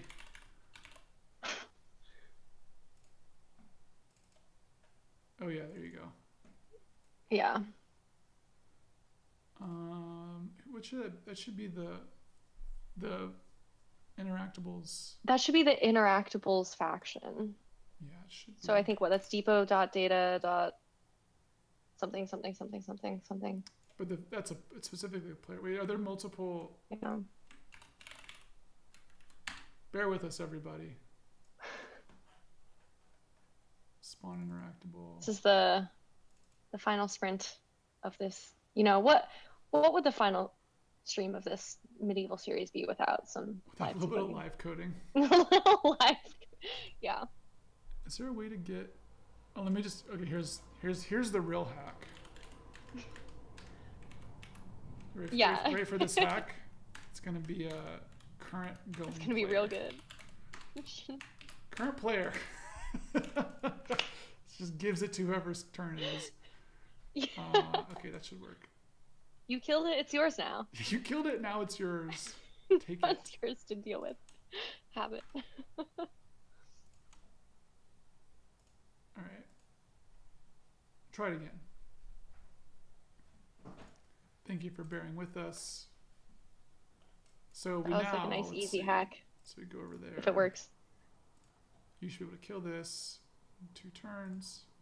There we go. Owned by us. Just that easy. Haha. All right, now I'm going to go over here. I'm going to kill this other one. And so that's dead. And so now I can load with my storage, which we've talked about in previous streams. So I'm going to click these and load, and I can load skulls. So I could load more skulls in here if I wanted to. And then I'll load this one here. So I've got 2 skulls in storage now. So theoretically, if I go to build my zombie knight, I should be able to build my zombie knight. Oh, did it remove him from storage? No, something's broken. No. But anyways, I have my skulls and I can now build a zombie knight. And now my zombie knight fights for me. It can go attack these other characters. You're out of AP. I'm out of AP. So the zombie might not die. Let's see. I don't know what happened to zombie knight. Yeah, those things I think will attack and use all of the. Oh no, because I upped their AP cost. Oh, that makes sense. Okay, crippled smart. Them. Yeah. When I was testing, I was not that smart. It's like, ha ha ha ha, I'm gonna create an army that I can destroy, and then I didn't destroy all of them and was immediately destroyed by the AI. It's like outsmarted. So we could, if we wanted to. So if the consumes upon completion thing was working, basically as we build zombies, the skulls are going away. So we need to keep killing more of the white knights to then have them drop more skulls, which we would then consume to build more zombies.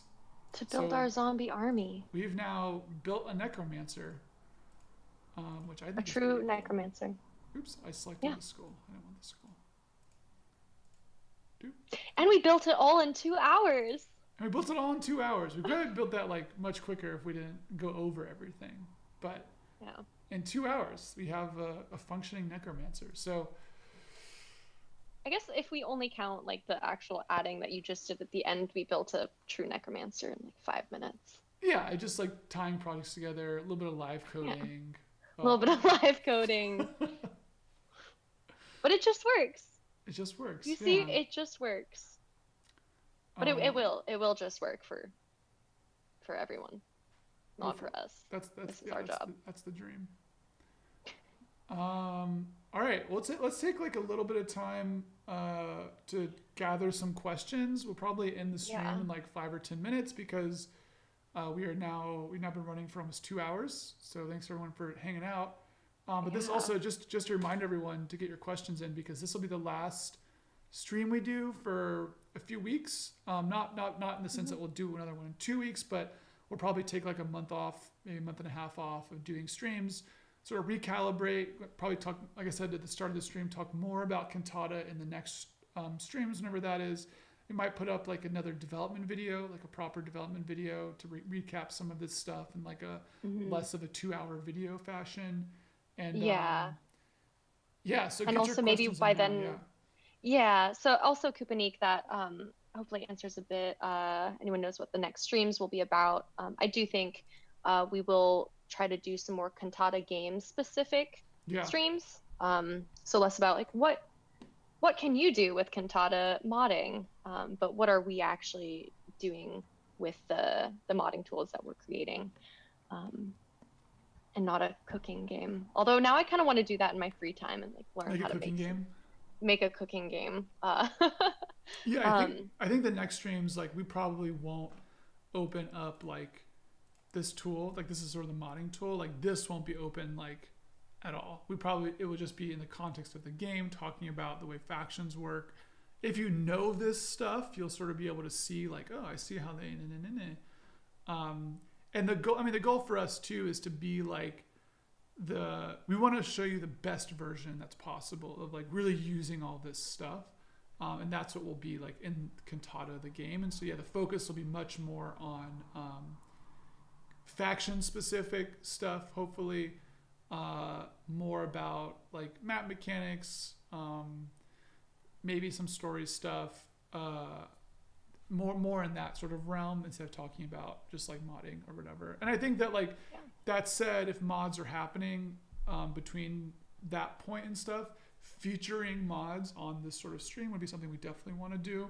Also, like generally just like helping people out with if they're making their mods, like the modding stuff will not go away. That's still a huge part of Cantata, but these streams specifically will hopefully be more about playing the game, talking about what's in the game, playing through some campaign stuff, more about Cantata specifically. So if you've been itching for that, that stuff is coming next.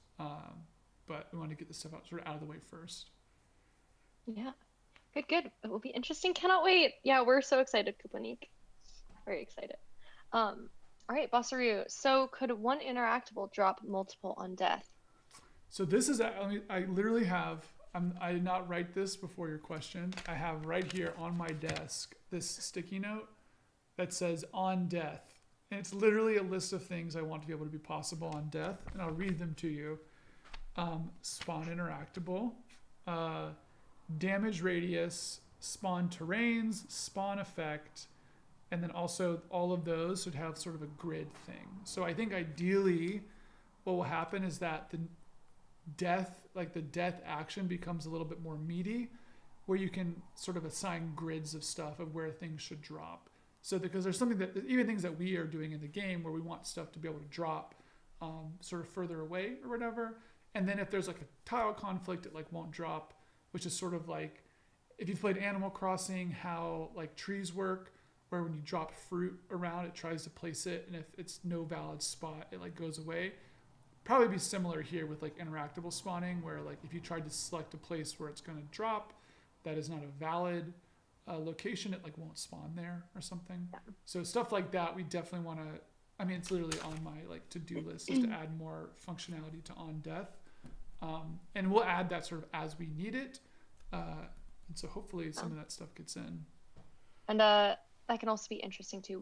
We have talked a little bit about friendly fire if something were to be destroyed, and how might friendly fire work, which also maybe makes it interesting to attack something with ranged versus melee units, depending on if it's you're like trying to disarm a mine. Yeah, so that's nice. You have a little sticky note. That's great. Yeah, I just got my little notes down here. Stuff we need to do. Mm-hmm. I do want to tease the fact that what we haven't seen. What you're working on right now? What I'm working on right now, which is not in the game yet, but it is.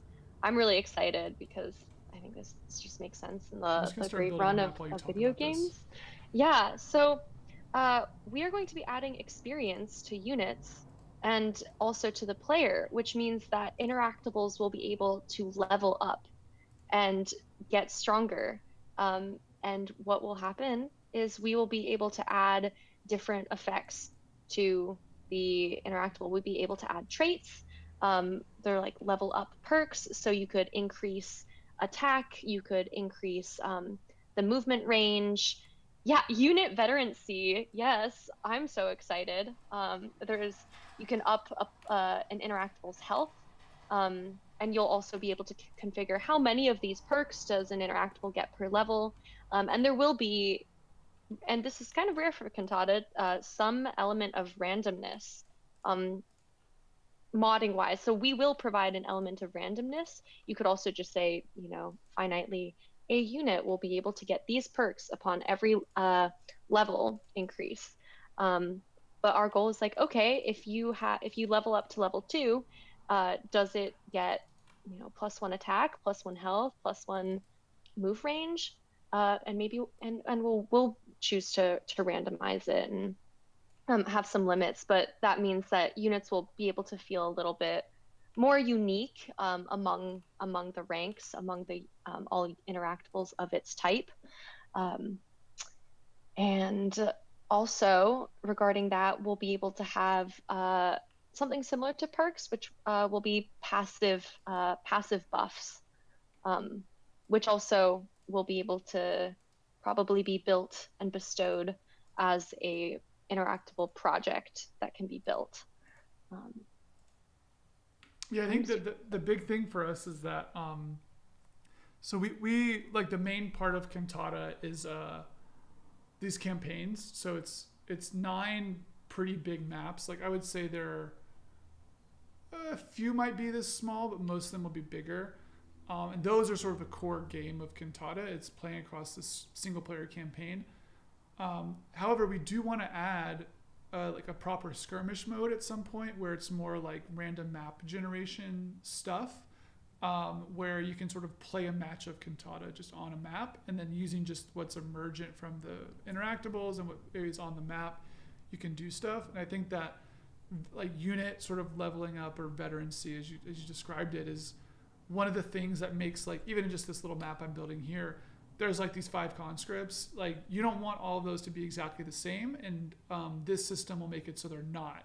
So they're all sort of slightly different, never in like bad ways. Like there's not negative perks for levels. They're all positive stuff. But the way they get distributed is sort of random, and then also as they level up, they'll gain sort of more perks, and then that gives you a little bit of attachment to an individual unit. Whereas it might not have that if it was literally just like this a carbon copy of another one. yeah. Um, yeah. And so, for example, these units on the map, one of them might end up getting a bunch of attack buffs as they level up, and you're like, okay, this is going to be like a frontline unit. One of them might be able to move really quickly, or move further in a turn, which means you might use that one more for exploration of the map. So then there's that granularity between the interactables and deciding how you might group them for your tactical purposes. Um, yes, you get to be more sad when a high level unit dies, and You can definitely be more uh, sad when a high level unit dies. yeah. Also, Kopernik says, "Ooh, these units look like they have actually been drawn by professionals." Yeah, these are actual Cantata units. These are actual. These are This not is the what you like will see. itch.io like stuff that we grab. These are like actual things you'll see in the Tile game. colored the Yeah, white these are knight not. green. Yeah,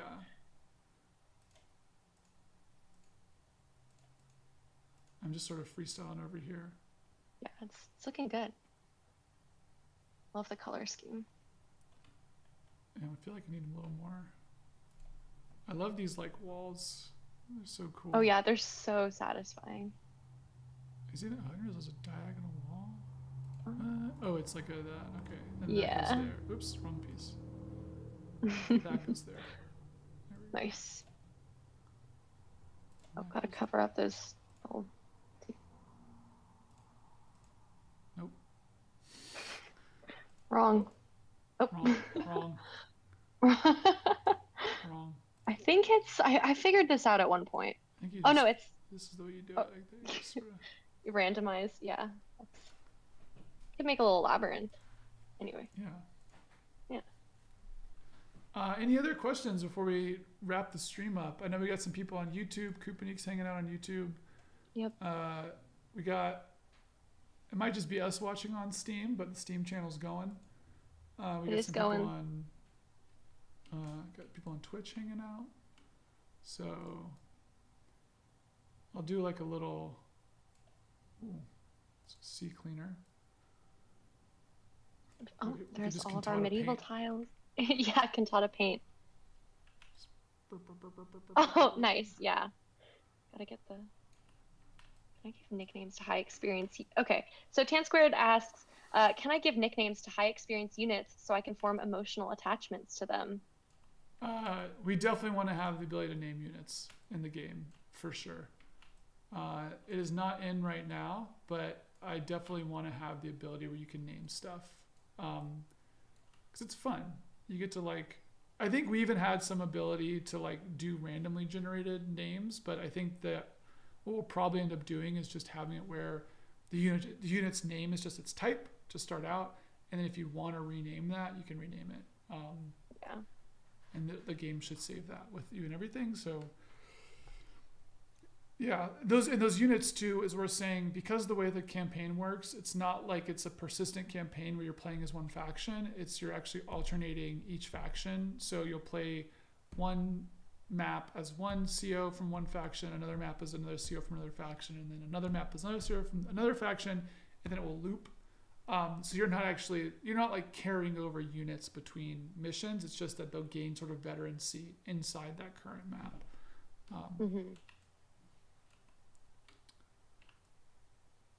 Such a slippery slope. I'm trying to remember the game that I played that I was just so distraught for every permadeath character. I feel like XCOM is like the Yeah. Oh, what are you doing now?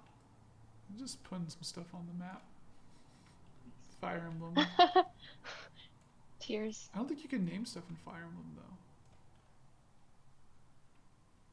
Ooh, this is fun. You can make a map that's like more walls based. Like you can just build these big walls. And Oh, I see. Oh. Oh, yeah. That's awesome. Sort of have to like carve it out. Carve it out, yeah. This is very like old school, like StarCraft 2. You'd have a lot of maps that were like inside some facility. And you're like curving around here. Testy. Actually put a Y at the end of that. All right, I'm gonna load this map up and then we'll wrap the stream up. Oh, I can't even see it. So, I guess that's it. Too low.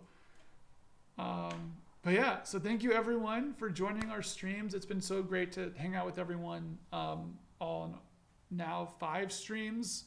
Yeah. It's been like almost 10 hours of content. Thank you all for joining. As always, again, don't forget we have I've lost the thing.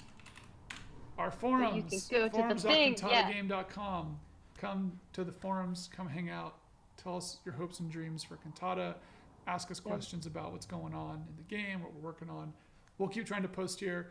We're not stopping content. Like we still want to, like I said, hopefully put out a dev video pretty soon that talks about some of the new changes that Rogue's been working on, and some of the scenario editor stuff I've been working on. We're going to be around. We're still on the Discord. We're everywhere on Twitter, whatever. So if you want to come hang out with us. And thank you all so much for joining. Thank you for learning about the modding stuff and giving us good feedback and ideas. And yeah, all the questions, and it's been fun. Yeah. And it's not the end. There will be future streams. So yes. Oh, and this video will go on YouTube as well as the other ones too. So if you just happen to tune in and you missed the first part, all that stuff will be uploaded to YouTube. But yeah, thank you all so much for joining. We're going to end the stream here and we'll talk to you maybe in a few months. Yeah. Bye. Any updates will be on. Yes. On all the things. So you'll know.